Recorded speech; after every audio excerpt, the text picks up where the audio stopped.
How's it going, and welcome back to another episode of On Deck Baseball. I'm your host, Evan Mendoza. In today's episode, we're going to be talking about my routine, especially in the cage and hitting, but I'm going to be covering all aspects of what your routine should look like. So the first point I want to emphasize is that everybody's routine is different. Even at the big league level, everyone doesn't do the same routine. Everyone has their own drills, their own routine, their own stretching routine that they do to make sure that they're ready for the game and they're prepared for that next level. So it's the same thing with you. Everyone's routine is different. Don't be afraid to be different with your routine and what works with you. Another thing I want to urge is for you guys to get better during practice, all right? So practice is a huge opportunity to get game rep if you make it that way, all right? So right now, The Last Dance, Michael Jordan's documentary on ESPN, is going off the wall right now.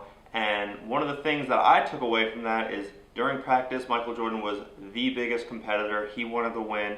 He wanted to take everything during those practices. So I think that's an important lesson for especially young players and all players is take your practice seriously. Take it like a game rep, and that way when the game hits, you'll be a lot better in the game. Another thing that I need to hit on for a routine is your weight room routine. So you have to get after it in the weight room. I put on my notes age 13 plus because that's right about when I started working out in the weight room and taking that seriously. Ever since a young age, I knew that I had to be bigger, stronger, faster than the competition to get to the next level and be able to play. Hitting all your exercises and getting stronger in the weight room is incredibly important. If you're not over 13, you can still get work done. Running, lightweight, cardio. There are other ways around it than lifting heavy weights. But as baseball players, heavy weights is an important time to build those muscles and to be able to lift weights because that will translate on the field and how far you can hit it or how hard you can throw it. Another part of my routine is my running. So usually once a week I work on some type of sprint work. Maybe one other day out of the week I'll do some type of cardio sprint work. But either way, all ages you can get some type of sprint work done or running or cardio. So I want to emphasize this to you guys. If you're a pitcher, do some cardio work, that long distance running, all that stuff is going to help with your stamina and help with recovery of your arm after you throw during an outing. If you're a position player, on the other hand, I would say stick to sprint work, all right? So this is a mistake I made growing up. So I'm trying to help you guys. I hope you guys are listening to this, but this is a mistake I made when I was a kid. I did a lot of long distance running with my brother, who was a pitcher at the time. So I thought that long distance running, any type of running was good. It's better than doing nothing. What I didn't understand is there's two different classifications of muscles. There's the fast twitch muscles and then the slow twitch muscles. Slow twitch muscles are used for like long distance running, just keeping the good pace. Fast twitch, on the other hand,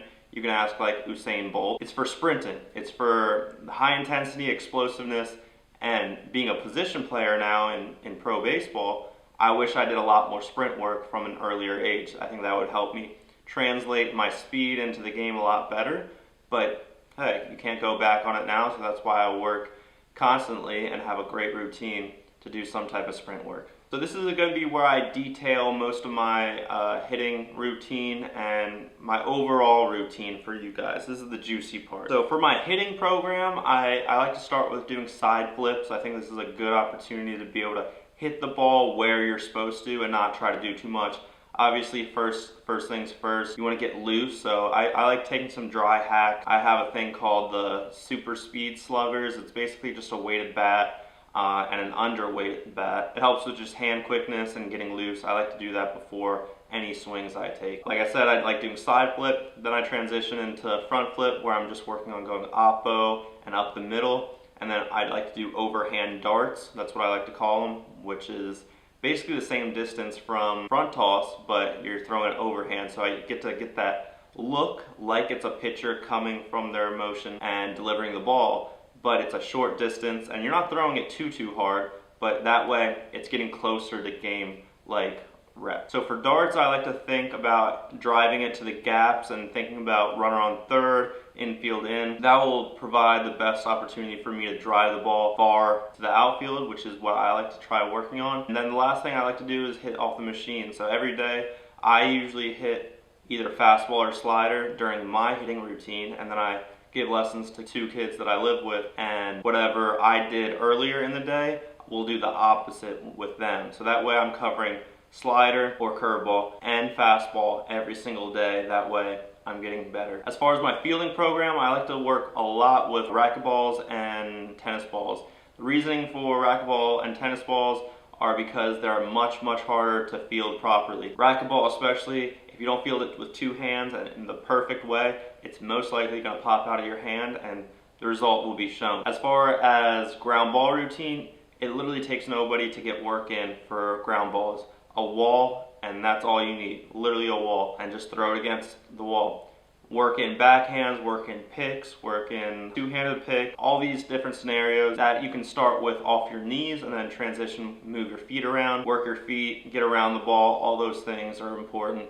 And I did a video on a ground ball routine that you guys could follow. As well as your fielding program, you want to have some type of throwing program to maintain or gain arm strength. Depending on the time of the year, for me, I like to most likely maintain my arm strength. I know that my arm is strong and accurate, so I just need to keep it that way, free from any injuries. So that involves tube work, your arm prep, all that stuff, and just making sure that you're not overdoing it too much and making too many throws throughout the long season that we have. And that brings me to my strength program / conditioning program. So right now during quarantine, I'm trying to maintain my strength as much as possible. And with the limited amount of weight training pieces or equipment that I have access to, I'm trying to make the most of it and do circuit work where it's kind of like a HIIT program, high heart rate, circuit where we complete the circuit maybe 4, 5, 6 times depending on what the workout is that day. Every day that I do a strength workout, it's usually Monday, Wednesday, Friday, and I like to change up the workout with a focus. So just about every day is a full body workout, but some days will be more focused in certain areas than others. That being said, some days we also do core only days, and I think that's an important role in baseball because with all the twisting motions that you have, it's important to make sure that core is nice and strong. And then conditioning, last thing is my sprinting. Usually we do that on Saturdays, and basically I like to do some direction change sprint work and then just straight sprints. I think this is very important to make sure that we're maintaining that strength and quickness in my athleticism. Another aspect of my routine is during the season. So right now I described to you what my off-season training looks like. During the season it is completely different. Remember guys, we play in like 144 games in the minor league season, 162 in the big league season in a course of maybe like 5 or 6 months. So we play in a lot of games in a very short amount of time. So we have to make sure we're taking care of our body and not outdoing or overworking ourselves. So a typical day would look like for me during the season. If it is a workout day, usually we'll have a lift at 10 a.m. and that'll take us until probably 11 a.m. After that, I like to grab a bite to eat, maybe rest back home for an hour, just hang out, watch TV, Netflix, play some video games really quickly, but then get back to the field around 1:30, 2 o'clock for early hitting. So every day, usually we have some early work, some early hitting, fielding, whatever it might be. That usually starts around 2:30 and lasts maybe 30 to 45 minutes in the cage. After early work, we'll have formal BP with the team. BP includes fundies, which is fundamentals. We stretch, we throw, we do cutoffs and relays sometimes with the outfielders. We'll do bunt defense with the pitchers some days. And then we'll do regular ground balls around the horn, all that stuff. Then we'll go into the actual BP where we split up into groups. Some of us shag, some of us hit. And then we go back in, eat our pregame spread, play in the game. And then after, eat the postgame spread and head back to our apartment or wherever we're living and just hang out until we go to sleep. That's what a typical day looks like in a regular season game. Obviously when we're on the road, it looks a little bit different and we have to adjust when those things come up. I want to urge to everyone though that everybody's routine is different. Even during season and off season, everyone knows their body, especially in pro ball, they know their body. When you're young, obviously you don't know your body as well, so I say work out as much as you can and get after it because it will pay off in the long run. The best part about these episodes, I can leave the juiciest parts, the best question, the best advice to the very end to my most loyal viewers. So what are you doing today that's gonna outwork your competition, your competitor, right? So my competitor might be a third baseman that lives in Iowa right now. I don't really know that, right? But that kid from Iowa might be waking up at 6 a.m., doing a full body workout, and then eats lunch, eats breakfast, all that, hits in the afternoon, and then at night he goes on a 2-mile run. All right, so I have to think about that all the time, that there's that somebody out there always coming for my job, right? So how am I outworking my competition? So that's a huge question that I like to think about every single day, and that's why I developed a routine that I have at night pretty recently, especially with quarantine. You don't have a lot of access to a lot of equipment, so I want to make sure my strength is still there. So I told myself I wanted to do a dumbbell workout every single night for 2 weeks. I gave myself that goal of 2 weeks, and then I'm going to see how it plays out. I've already seen, I'm about 12 days in so far, so I'm almost there, but I've seen great results and I feel really healthy and really strong. That's the most important thing. So that's the way I'm differentiating myself from the competition. How are you doing the same thing? Once again, thanks for joining in on this episode of On Deck Baseball. If you like this video and you've learned something, please like this video, share it with a friend, and most importantly, subscribe to the channel for more baseball content from a current professional baseball player.